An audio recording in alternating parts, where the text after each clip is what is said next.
So listen, I wanted to just talk real quick about my road to becoming a Division 1 athlete. And a lot of people look at me and many others at the end of the road as us all getting to that point of being a Division 1 high level athlete and seeing all those accolades. But a lot of young student athletes never get to see or get a taste of what it was from when student athletes started. So for me, I grew up in the state of Oregon with a high school of about 300 students, and even less of those were obviously student athletes. Now, for me, I lived in a small town that's way out of the way. So we're probably about 2 hours from Eugene. And with that being the case, most recruiters from any of the colleges, doesn't matter D1 all the way to NAIA, just don't want to spend the money to come and recruit you. So I had one phone call through the whole recruiting process. And I had zero letters, zero anything from any schools. So for young student athletes to say, that come from these bigger towns, bigger cities, to say, well, I'm not good enough. I'm not getting any offers, I'm not getting any looks, letters, emails. Listen, there's plenty of opportunity. If you decide that you want to go and that's your dream to play at the next level, you have got to do the due diligence to get yourself prepared and then take that next ultimate step of signing on the dotted line per se, and then go and actually get and be a part of a program. Now, here's my story. So listen, my senior year comes rolling around. I've done pretty well my junior and senior year. I was over 1,000 yards as a running back, which is very good. And I knew that I wanted to go and be a football player at the next level. However, I didn't really know the direction to go. Even my coaches and some of the people around me, they just don't understand the process. So there was something that clicked in my head that said, you know what, you do have what it takes. So I just decided to put all the chips in and just be all in, and this is what I'm going to go do. Season's over. I play another sport. School year's getting ready to end. Still no recruitment. I just decided, you know what, this is what I'm going to do. I'm going to fill out questionnaires and I'm going to try to reach out to coaches as best as I can. I still wasn't getting much response from all these coaches. And then moving forward, I just said, you know what, I'm going to choose a few schools that I'm interested in going to, and then I'm just going to break it down from there. I chose Utah State University, which is a Division 1 school in Logan, Utah, which is not one of the biggest towns, but it was still the highest level of play. I decided to have the courage to get away from my friends and family and decide, hey, I'm going to go and do something that nobody has ever done, maybe in my hometown, definitely in my family, and I got to get away. So I get in my truck, my 87 Ford Ranger, and I put all my stuff together and I went out to Logan, Utah. And one thing that I really like to stress with kids is when I first got there, I was fearless. I can't say that I wasn't nervous, but I was definitely fearless to stay focused on the goal at hand. And so when I first got there, it was in the fall, of course. The school year was getting ready to start, but the season was everything was kind of getting going by the time that I was able to talk to some coaches. But the first thing I did, the first day that I was on campus at Utah State, with nobody knowing who I was, no offers, no communication whatsoever, I had my highlights in an old VHS. If you don't know what a VHS is, it's old school, with all of my best clips. And I just said, you know what, I'm going to walk in there. I'm going to walk into the coach's office. And I saw the secretary and I just said, who do I talk to about recruiting? They said, well, there's one coach here on campus. Go talk to him. So, all right, perfect. Went and knocked on the door. Coach looked at me funny. Who are you? And I said, listen, this is who I am. I'm a running back. I got speed. I got ability. What do you think I should do as far as getting on to the football team? And this guy just basically said, hey, there's nothing I can do for you right now. He said, listen, after the season's over, we do walk-on tryouts and a big mass tryout. You can do it kind of like a combine style. You can go through the 40, the L drill, all these different things. And we'll see if you're worthy, and we want you and we need you. And I just said, hey, coach, I've got my film right here. If you want it, cool. Boom. Gave it to him. He said, thank you. Well, fast forward maybe like I would say give it a couple weeks, because almost every single week I went into that coach's office. I knocked on his door, and over time, he knew me by first name. And that is a big key with you young student athletes when you're going through this whole thing. You need to make sure that they know you, not just you know them, they have to know you. Obviously, they're busy during the season. It's probably one of the worst times to talk to coaches because they don't have a lot of time. However, that wasn't the goal. The end goal was for them to get to know me. The end goal was to, when the season was over, be able to put myself in a position to where I was physically, mentally, and emotionally ready. So when that date came in the spring to actually doing the walk-on tryout, I would be ready to rock. So 3, 4, 5 weeks get going on, and then all of a sudden, disaster strikes. So for me, the entire coaching staff gets fired. So the coach that I went and I talked to, he just said, listen, there's nothing I can do. We're all fired. Great. So now I'm on campus, come thousands of miles away. This is what I want to do. I said, you know what? I'm still going to overcome this adversity. I've came all the way this way. I'm going to wait until the new coach pops in, and then I'm going to go from there. I picked up our school newspaper every day until I found out who was going to be hired. That guy, his name was Brent Guy. He ended up getting hired at Utah State. And the first chance I got to go in there and knock on the door, I did. And that same framework, I did.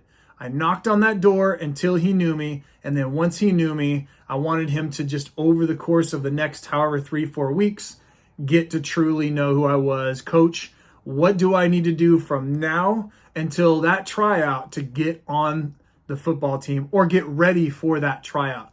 And he straight up told me.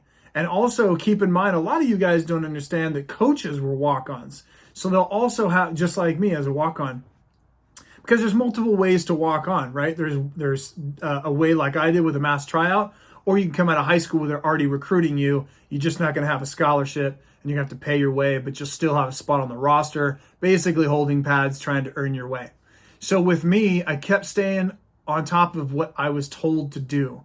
And not all coaches are going to tell you the right thing or tell you the right direction. And of course, I had to kind of weave my way through what's the right information, what's the wrong information.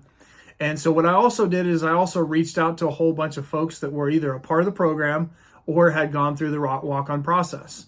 And that was always the thing that everybody said, listen, you need to go and you need to get your name out there so they know who you are. With that being the case, fast forward, we got all of our coaches dialed in, ready to go. And I couldn't get a hold of Coach Guy because he was, of course, dealing with recruiting and whatever. And so I found the next best coach. Shout out to Coach Tom McMahon. He's with the Las Vegas Raiders now, but he was so good to me, and he would help me with anything I needed. He just said, just be prepared. Now, fast forward, we move forward, and it was, I can't remember if it was March or April, just before spring practice, and there was a walk-on tryout. And one thing that I like to talk to young student athletes, especially you that are paying attention to this, is that I was fearless the whole time, and I was ready for anything. I was prepared for anything and everything that was thrown at me. And I knew, because they already told me what was going to happen. They already said, listen, you're going to run the 40, you're going to do the L drill, you're going to do the cone drills, you're going to run the ball, you're going to catch the ball, you're going to do all these different things. So when I went into that tryout, I walked through those doors, and I thought it was just going to be me. I as ignorant as that is, there was about 80 to 85 guys in there. And so when I got in there, I signed my name, and then I went to one of the coaches that I'd been talking to. I said, thank you for the opportunity. I'm going to come out here. I'm going to bust my butt as much as I can. I'm going to make you proud. And they said, all right, we're going to be paying attention. And ironically, before this whole thing started, I wasn't delusional about my skills. Another thing young student athletes need to pay attention to is you need to pay attention to you need to ask yourself, are you good enough to play at the highest level? Because if you just walk in there and you look completely silly, it's not going to really do anybody any good. Now, you might, at the end of the day, you might say, okay, I went and I tried and it just didn't work out, which I get that and I definitely encourage that. But you also have to be realistic about how good you are, because you don't want to embarrass them or yourself or anything like that. And so with that being the case, did all the drills. And I do, like I said, I have a bunch of speed. I ran a 4.38, and it's ironic that I just didn't get a lot of recruitment. The cookie just crumbled the way that it did. So the drills, we get everything done. Coach tells us all to take a knee. We'll let you know if you've made it or not, and give it about 48 hours. I think that was on a Thursday or Friday. And by the time Monday came rolling around, that was actually the first day of camp, Monday or Tuesday. And I ended up getting a call from one of the coaches, and the rest is history. But I also made the best of my opportunity once I got on the team to go and make it happen.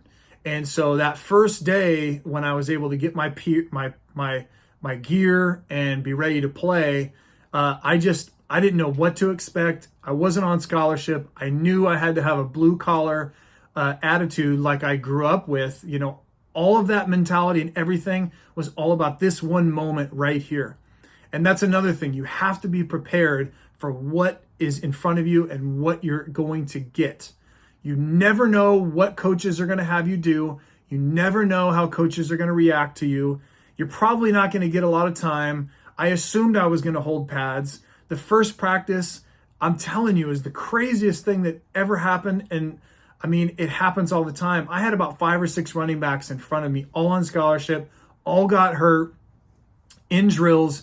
Our coaches wanted to set a precedence, and they really just wanted to say, you know what? We got to toughen this team up. The team was poor previous seasons. We want to come in and put our foot down.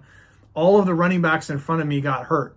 And our running back coach, Chris Tabor, shout out, he's with the Panthers right now, Carolina Panthers. He said, listen, do I have any more running backs? And somebody had pushed me forward, and he said, you're a running back? He didn't even know who I was.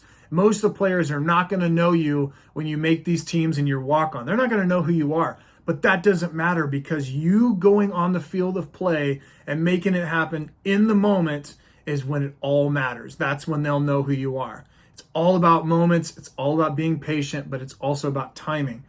We ran the ball that first play that I got in, and I'm telling you, the Red Sea parts, and then boom, 15, 20 yards down the field, everybody's giving me a weird look.